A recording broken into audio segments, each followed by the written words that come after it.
देवभूमि उत्तराखंड में वैसे तो पग पग पर देवताओं का वास है, लेकिन जब बात जौनसार बाबर की आती है तो यहाँ पर सवाल देवी देवताओं से हटकर काले जादू, वशीकरण और यहाँ की अनोखी परंपराओं की तरफ मुड़ जाते हैं। कई लोगों के मन में ये धारणा है कि यहाँ के लोग वशीकरण करते हैं, जादू टोना करके बाहरियों को अपने वश में कर लेते हैं। यहाँ के लोग काला जादू जानते हैं। ऐसे ही न जाने क्या क्या चीजें लोग जौनसार को लेकर कहते हैं और यहाँ तक कि सर्च भी करते हैं। लेकिन सबसे बड़ा सवाल ये उठता है कि क्या ये सब झूठ है या सच? क्या सच में यहाँ के लोग वशीकरण करना जानते हैं? क्या यहाँ के लोग सच में काला जादू करते हैं? तो इस रिपोर्ट में हम आपको न सिर्फ उन सभी सवालों के जवाब देंगे, बल्कि इसके साथ ही जानेंगे इस इलाके को जिसे जौनसार बाबर के नाम से जाना जाता है। वो इलाका जहाँ के लिए कहा जाता है कि उत्तराखंड में अगर आज भी कहीं संस्कृति काफी हद तक बची हुई है तो वो जौनसार बाबर है। जौनसारियों के गढ़ जौनसार बाबर के बारे में आधी अधूरी जानकारी ही अलग अलग जगहों पर मिलती है। कहीं यहाँ की प्रथाओं की बात होती है तो कहीं यहाँ की जीवन शैली की। लेकिन इस एक एपिसोड में आपको हर एक सवाल का जवाब मिलेगा। जौनसारी कहाँ से आए, कैसे इनका नाता तंत्र मंत्र से जुड़ा, क्यों और कैसे यहाँ की प्रथाएं आज भी बाकी समाज की प्रथाओं से काफी अलग और अनोखी नजर आती है। इन सभी सवालों का जवाब लेते हुए जानते हैं इस क्षेत्र का इतिहास, संस्कृति और हर एक पहलू। जानते हैं उत्तराखंड के जौनसार बाबर को।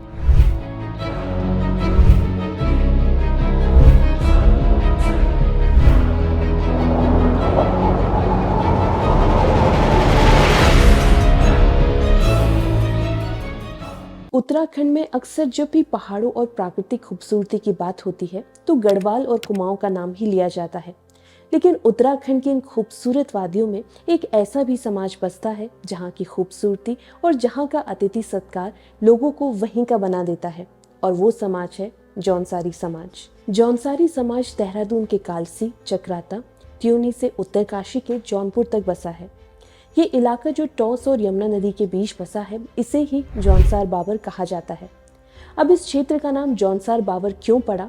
जवाब में कई मत हैं, लेकिन जो सबसे ज्यादा तथ्यपरक नजर आता है वो ये है कि जौनसार क्षेत्र गढ़वाल से यमुना नदी के पार है। पहाड़ में य का अक्सर ज उच्चारण होता है, जिसे जमुना पार कहा जाने लगा। इसके बाद ही जमुना पार बिगड़कर जौनसार हो गया। इसी तरह ये क्षेत्र जौनसार कहा जाने लगा। जौनसार के नाम के पीछे यवन जाति को भी माना जाता है। इतिहासकार मानते हैं कि यमुना प्रदेश में यवन जाति रहती थी, जिसकी कालिंदी नदी का नाम यमुना था, जो बिगड़कर जमुना हो गया। फिर जमुना पार जौनपुर और जौनसार हो गया। वहीं उत्तर के इलाके को पावर नदी की वजह से बावर कहा जाने लगा। इसी तरह पावर नदी की वजह से ये इलाका बावर हो गया और ये पूरा क्षेत्र जौनसार बावर कहलाया। कई जगहों पर बावर को बाबर या फिर भाबर भी लिखा जाता है, लेकिन पावर नदी की वजह से भाबर लिखा जाना ज्यादा सटीक नजर आता है। दूसरी तरफ ये उस भाबर से अलग नजर आता है जिसका मतलब पहाड़ के मैदान इलाकों से होता है। बता दें कि पावर नदी उत्तरकाशी के समीप पड़ती है, लेकिन जौनसार बाबर हमेशा से एक नहीं थे। DN मजूमदार अपनी किताब उत्तराखंड पॉलिएंड्री में बताते हैं कि ये दोनों क्षेत्र 1860 के दशक में अलग अलग परगना थे। 1862 से 1864 के बीच दस्तूर उल अमल लागू किया गया। दस्तूर उल अमल जौनसार के सयाणों की तरफ से अंग्रेजों के साथ मिलकर बनाए गए कुछ नियम कानून थे। इन नियम कानूनों में जौनसार की सदियों से चली आ रही न्याय की प्रथाओं के साथ ही अंग्रेजों के इनपुट भी शामिल किए गए थे। 1862 से 1864 के बीच दस्तूर उल अमल को लागू किया गया। दस्तूर उल अमल के नियमों के आधार पर ही जौनसारी की न्याय व्यवस्था चलती थी। मजूमदार बताते हैं कि दस्तूर उल अमल बनाने के बाद परगनाओं की संख्या 35 से बढ़ाकर 39 कर दी गई और जौनसार बाबर को मिलाकर एक परगना बना दिया गया। आज यहाँ 39 खते, 378 राजस्व गांव हैं। जून 1967 में जौनसार बाबर को जनजाति क्षेत्र घोषित कर दिया गया था। 2011 की जनगणना के मुताबिक यहाँ की कुल जनसंख्या 1,30,000 है। जौनसार के लोगों की भाषा जौनसारी है। हालांकि हिमाचल से सटे होने की वजह से यहाँ पर हिमाचली भाषाएं भी काफी प्रचलन में हैं। जौनसार बाबर क्षेत्र भले ही एक गिना जाता है, लेकिन इन दोनों ही जगह के लोग खुद की उत्पत्ति को लेकर अलग अलग मान्यताएं रखते हैं। जहां जौनसार के लोग खुद को पांडवों का वंशज मानते हैं, खुद को पांडवों का वंशक मानने वाले इन लोगों को पाशी कहा जाता है। वहीं बावर के लोग खुद को दुर्योधन का वंशक मानते हैं, इन्हें शाठी कहा जाता है। वहीं जौनसार समाज के इतिहास पर बात करते हुए हेमा उनियाल अपनी किताब जौनसार बावर रवई जौनपुर समाज संस्कृति वास्तुशिल्प एवं पर्यटन पर लिखती हैं कि महाभारत काल में यहाँ का शासन इंद्रप्रस्थ के शासकों के अधीन था। युद्ध के बाद पांचों पांडव द्रौपदी के साथ जब स्वर्ग की ओर चले तो उसके बाद पांडवों के पुत्र परीक्षित हस्तिनापुर के शासक बने। परीक्षित का साम्राज्य जौनसार बावर समेत देहरादून के पूरे क्षेत्र में था। इसके बाद इस क्षेत्र में खस लोगों का राज्य रहा, जिनका शासन मौर्यों के आगमन तक चलता रहा। मौर्य काल में ये क्षेत्र उनके लिए काफी ज्यादा अहम था। इस काल से जुड़े अशोक सम्राट के कई शिलालेख जौनसार के कालसी में मिले हैं। मौर्य काल के बाद जौनसार बावर का इतिहास कुछ अस्पष्ट सा है। कुछ जानकार और इतिहासकारों का मानना है कि यहाँ कुछ समय तक यूनानी लोगों का भी राज्य रहा है। हेमा उनियाल इतिहासकार डॉक्टर शिव प्रसाद निथानी का हवाला देते हुए लिखती हैं कि 2000 साल पहले पंजाब से ससानियन पहाड़ में और यमुना नदी के पर्वत के क्षेत्र में शरण लेने आए थे। वो सिरमौर से लेकर जौनसार बावर के आंचल में बसे हुए थे। यही वजह है कि इस क्षेत्र में ससानियन साम्राज्य के सिक्के भी मिलते हैं। बता दें कि ससानियन साम्राज्य वर्तमान ईरान का एक अहम साम्राज्य रहा है। कांगड़ा शिमला से भी इस दौर की कई मुद्राओं की प्राप्ति की जानकारी मिलती है। 30वीं शताब्दी में जौनसार बावर में हरिपुर कालसी के करीब जगत ग्राम बाड़वाला क्षेत्र में प्राचीन पक्की ईंटों से बनी यज्ञ वेदिकाओं के अवशेष भी मिले हैं। राजा शील वर्मन द्वारा कराए गए 4 अश्वमेध यज्ञों में से 3 के अवशेष यहाँ मिले हैं। भारतीय पुरातत्व सर्वेक्षण विभाग ने 1952 से 1954 के बीच की गई खुदाई के दौरान इन्हें प्राप्त किया। खुदाई में पक्की ईंटों से बनी 30वीं शताब्दी की 3 यज्ञ वेदिकाओं का पता चला, जो जमीन से 3 से 4 फुट नीचे दबी हुई थी। 3 वेदिकाओं में से एक वेदिका की ईंटों पर ब्राह्मी लिपि के आधार पर कई ऐतिहासिक तथ्य भी सामने आए थे।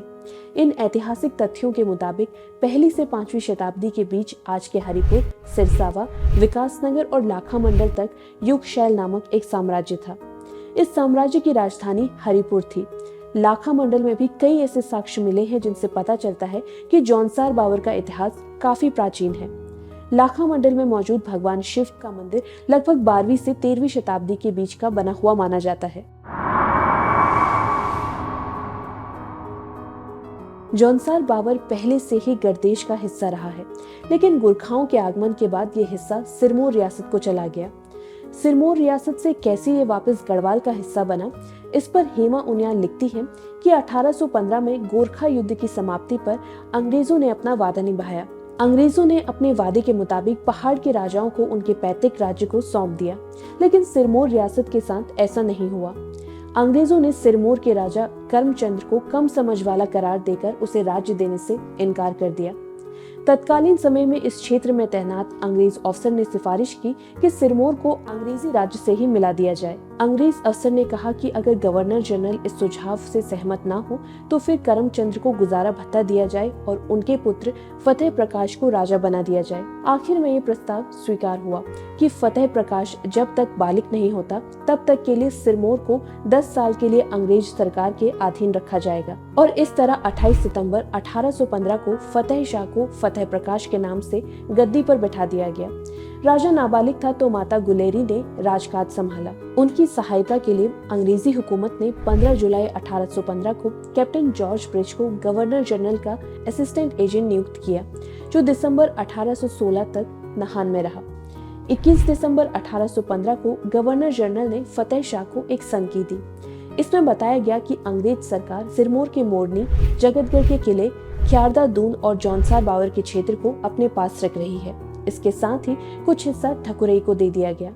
ये क्षेत्र 1928 में देहरादून से मिला दिया गया। आज जौनसार बावर क्षेत्र देहरादून से उत्तरकाशी के अंदर आता है। आजादी से पहले तक जौनसार में खुमड़ी व्यवस्था, सयाना की व्यवस्था मौजूद थी। खुमड़ी व्यवस्था न सिर्फ यहाँ के समाज को एक सूत्र में बांधकर रखती थी, बल्कि ये यहाँ की न्याय व्यवस्था भी थी। जौनसार में परंपरागत पंचायतों को खुमड़ी कहा जाता है। स्याणा यानी मुखिया पंचायत यानी खुमड़ी बुलाता है।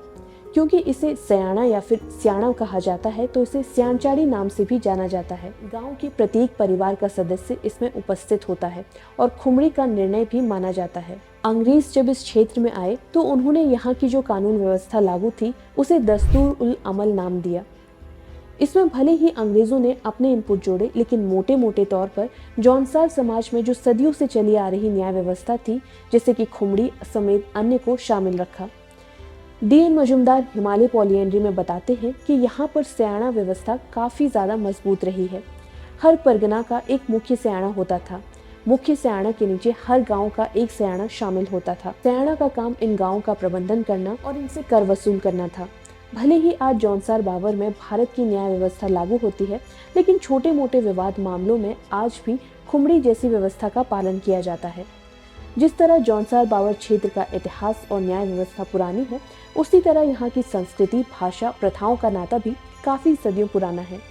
आगे इस पर बात करने से पहले हम उस सवाल का जवाब देते हैं जिसे अक्सर पूछा जाता है कि क्या सच में जौनसार के लोग जादू टोना करते हैं? क्या सच में ये लोग वशीकरण करते हैं? और यहाँ के काले जादू का आखिर सच क्या है?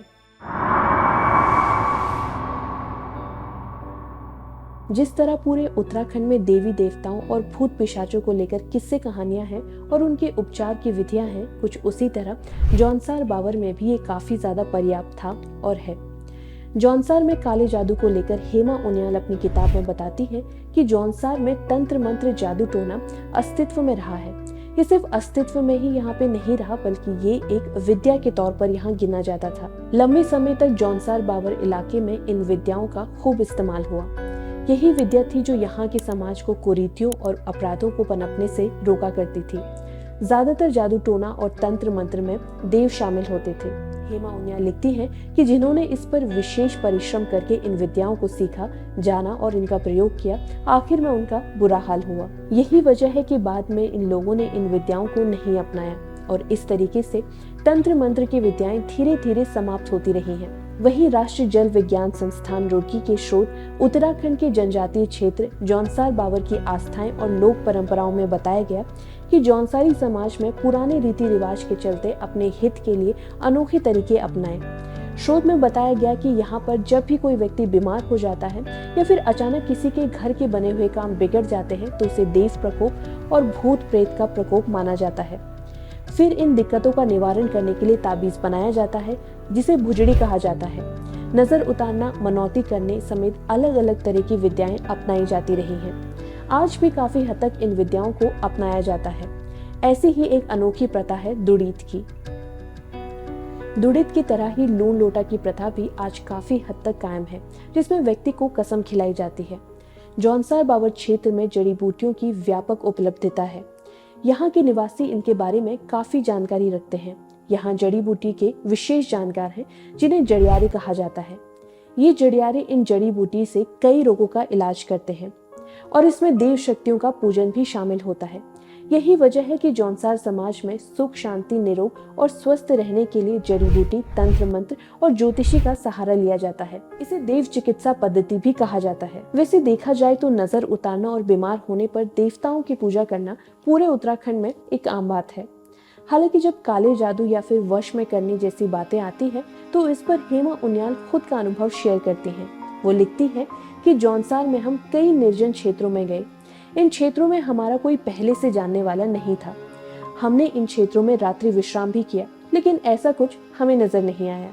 हेमा उनियाल वशीकरण वाले मामले में बोलती हैं कि शुरुआत में जब यातायात के साधन इतने अच्छे नहीं थे, जब कई मील की दुर्गम यात्राएं पैदल करनी पड़ती थी, उस समय कहीं दूर से लौटा पति या फिर कोई अतिथि जब घर आता था तो रात में घर की स्त्री या बेटी एक बड़े से बर्तन में गर्म पानी लेकर उसके पैर धोती थी और थकान भरे पैरों की मालिश करती थी।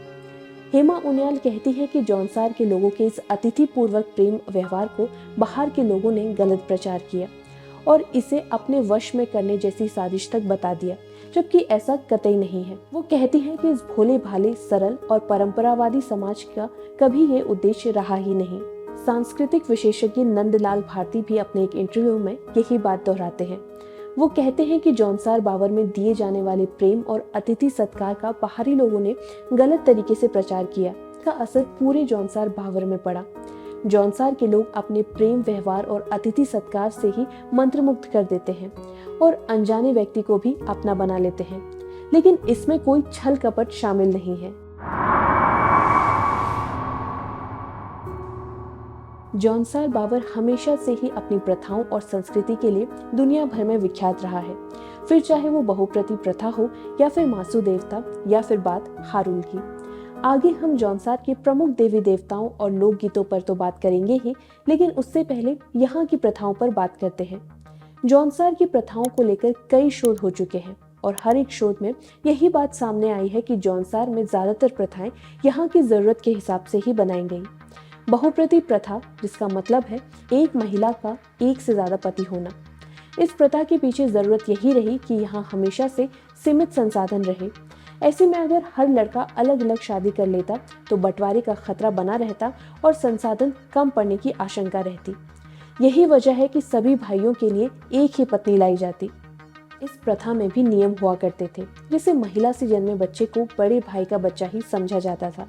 अब वक्त के साथ ये प्रथा गिने चुने परिवारों में ही नजर आती है। जौनसार में विवाह की अलग अलग परंपराएं रही हैं। सुरेंद्र पुंडीर उत्तराखंड का जन इतिहास, लोक संस्कृति एवं समाज में अपने एक लेख में बताते हैं कि जौनपुर में पहले टके का विवाह हुआ करता था, जिसे बाकी जौनसार में जुजोड़ा भी कहा जाता है। इस प्रथा में लड़की लड़के के घर बारात लेकर जाती है। यहाँ दहेज की प्रथा ना के बराबर है। दहेज के नाम पर यहाँ पर सिर्फ 5 बर्तन दिए जाते हैं, जैसे घड़ा, परात, लोटा, गिलास और थाली। विवाहित महिला को ससुराल में रेंती कहा जाता है। यहाँ उसे अपने ससुरालियों के हिसाब से ही खुद को ढालना होता है। दूसरी तरफ जब वो अपने मायके जाती है तो उसे धोंती कहा जाता है। यहाँ उसे स्वेच्छानंद व्यवहार करने की छूट होती है। हालांकि बदलते वक्त के साथ ये परंपराएं धीरे धीरे खत्म होती जा रही हैं। जौनसार के त्योहार भी काफी चर्चा में रहते हैं। भारत में जौनसार ही एक ऐसा समुदाय नजर आता है जो पूरे माघ के महीने में उत्साह मनाता है। इस पूरे महीने जौनसार बावर में अतिथि सत्कार और नाच गाने के अलावा कुछ काम नहीं होता। इस त्योहार को मिरोज पर्व भी कहा जाता है। जौनसार संस्कृति में वैसे तो कई लोकगीत और लोक नृत्य हैं, लेकिन इसमें सबसे अहम हारुल को माना जाता है। लक्ष्मीकांत जोशी उत्तराखंड का जन इतिहास किताब में लिखते हैं कि हारुल में परंपरागत गाथाओं को लयबद्ध तरीके से गाया जाता है। जौनसार समाज के मुख्य इष्ट देवता महासू हैं। महासू देवता का प्रसिद्ध मंदिर हनोल में है। यहाँ 4 भाई महासू वेठा, चालदा, भासीक और पवासी निवास करते हैं। महासू देवता को भगवान शिव का ही एक रूप माना जाता है। भगवान शिव का ही एक अनोखा और प्राचीन मंदिर है भटाड़। मान्यता है कि ये मंदिर केदारनाथ से भी प्राचीन है। अब क्या है इसकी पूरी कहानी, देखिए हमारी इस रिपोर्ट में। और अगर आपको हमारी ये पेशकश पसंद आई हो तो इसे शेयर जरूर करें।